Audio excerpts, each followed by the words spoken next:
Alright, what is up guys? It is me, Dominic, here today, and today I am giving you a new minor deck to use.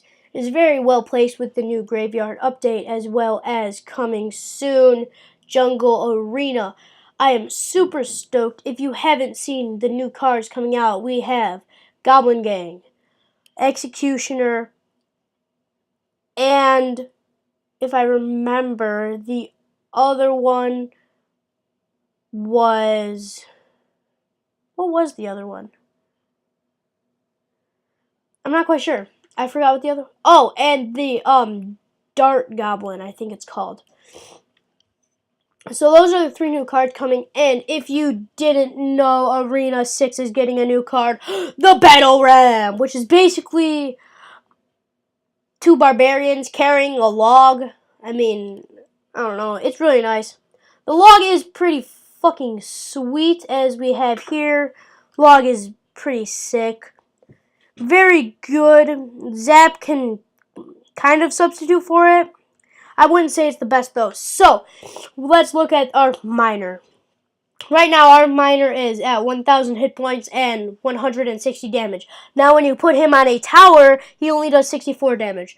It really makes me mad that they switched the miner so that it's 64 on the crown tower. He's not a poison spell, and he's not a rage. He should definitely be able to do the same damage on each. He is a troop. And he's a miner. Like, you're mining into a freaking stone tower. That's what mining is. You're basically using a shovel to dig through shit. Like, if anything, he should be doing more damage on the tower.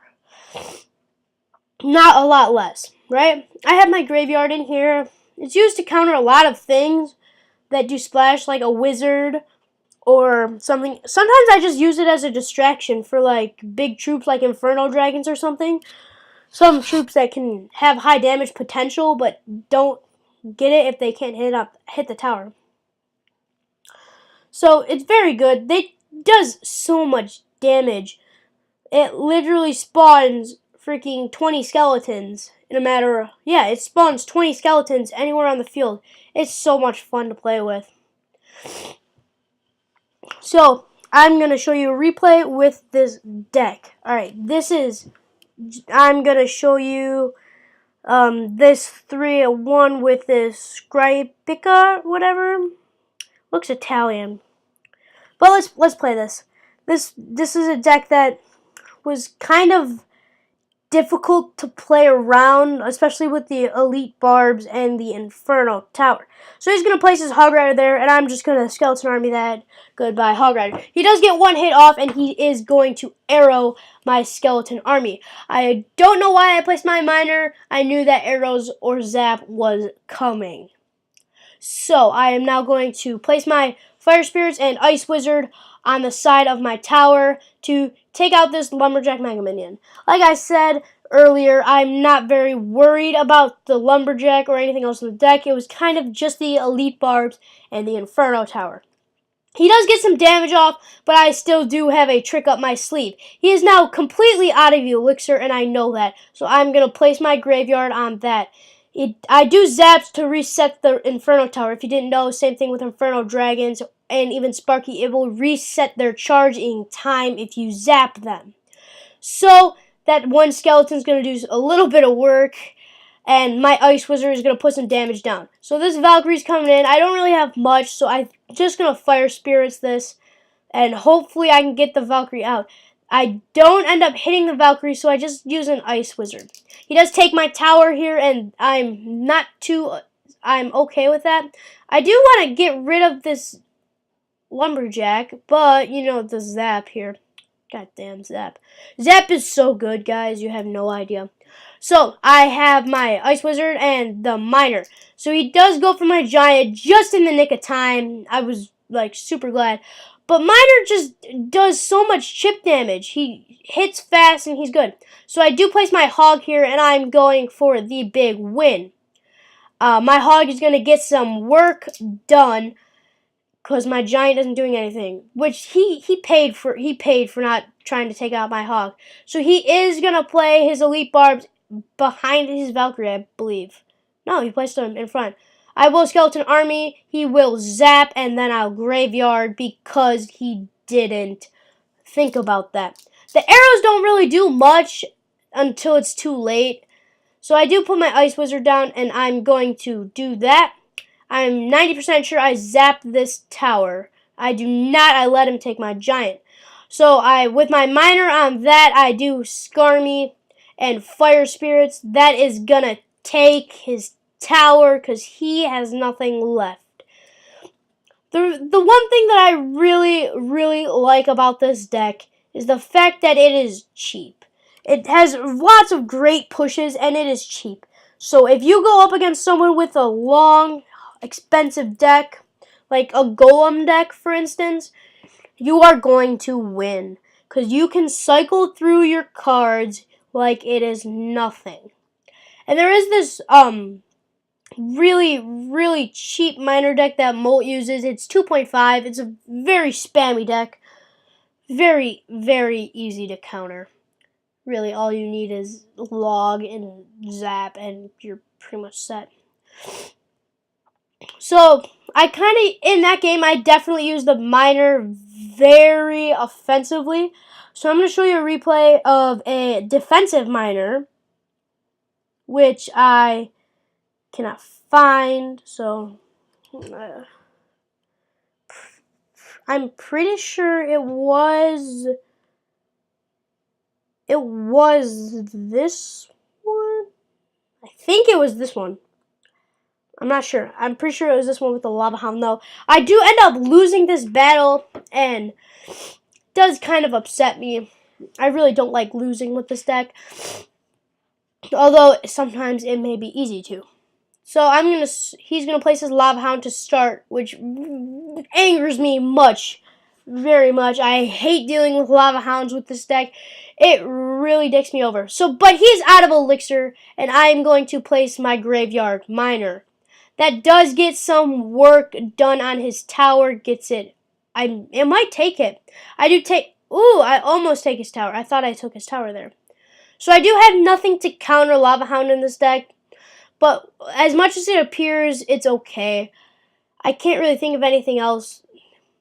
The only thing with this is that the Lava Hound, it costs so much, so you only see it once in a game. So I'm going to put my Miner alone. He's going to lock on the tower, and he is going to take it out. So at this point, we're pretty much tied. He's a little bit in front of me. But I do use my Miner pretty defensively in one of these cases. I think I zap those. Yeah, I zap that. Those two skeletons are going to take out my hog, and we are going to push. I do see his lumberjack coming with the fire spirits, so I am going to skeleton army while I can. Those fire spirits are going to jump onto my tower because of his zap. He just zapped me, and he is very far ahead of me right now.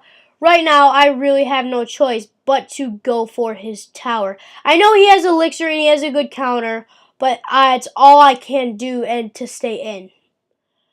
So right now, I'm going to Fire Spirit to get all that out, because that's probably the best. I do say it myself, that was a pretty good Fire Spirit, but he's going to take my tower after this. He is going to Fireball like a dick and take my tower after this. Nah, I'm just kidding. With my tower low, he is just trying to cycle back to his Fireball, which is making me angry. I do try to stop him right here, which I do. I do stop his Lumberjack, and he does have the Fireball. I don't know why he didn't Fireball, why he placed his Skeleton Army. I have no idea why, but here comes the Fireball, and that is game over. So, that wasn't very good. That was very terrible. I should have used my Miner differently in that game. There was an Infernal Dragon deck that I had. Where is it? Might have been in 7. Yeah, as I said before, I just recently pushed into 8, so I'm kind of I'm still down with some of my replays. I did lose this battle, this one that I'm trying to find, but it's okay. Here it is. Alright. So this is one where I use a defensive Sparky to try to counter this deck. So it kind of works okay, but not too well. I kind of start off with my Graveyard Hog, I believe. Once he places, no, I skeleton army his Royal Giant, and he zaps. I kind of have no idea what to do there with the zap, and I placed my Graveyard Miner push. That was definitely a mistake. I shouldn't have shown him that yet. Although I did get a little bit of work done, this witch is going to do. So my Fire Spirit did get on the tower, and I did get some damage on that witch. So not really worried about her anymore. I think oh, he graveyards. So I am going to Skeleton Army this deck, and then I'm going to place my Ice Wizard. He's going to freeze me right here and take my tower. That pissed me off a lot. And it really pisses me off a lot. So today we are going like this, and we have this up, which is kind of nice, and he's going to take that. So I did use a defensive miner right there to counter his, I think it was his lumberjack. I think it was a lumberjack. Not positive. So I'm going to do my graveyard thing to try to take out his tower, which I do. Good job. That is the only tower that I get in this game. Very sad. This Inferno Dragon is going to do. I counter it with my freaking Skarmy. He frees my goddamn towers, which pisses me off a lot. Oh, God. It makes me so mad. You have no idea what it... Oh, hate it. So I really have nothing to counter. I do place a defensive miner here to try to take out that hog, but it does not work. He is a dick and gives me his laughy emoji thing. So, miner can be used in a lot of different scenarios, offense, defense. He really is better on defense. He can take out most troops pretty quickly. He does do 160 damage, so he will take out, I'm pretty sure he'll take out Spear Goblins. Yeah, he'll take out Spear Goblins. He'll take out Goblins in one hit. Or probably not, because my Goblins are only level 7. He'd take out minions in 2 hits, but he can't do that. He'll take out archers in 2 hits. So, I mean, he does do a lot of damage. He can be used very defensively. But most people don't think, they overlook that and think of him as an offensive player. But he really isn't. So, thank you guys for watching, and if you find this channel helpful with this miner deck, then subscribe and like the video. Tell your friends and subscribe. Thank you. Have a good day.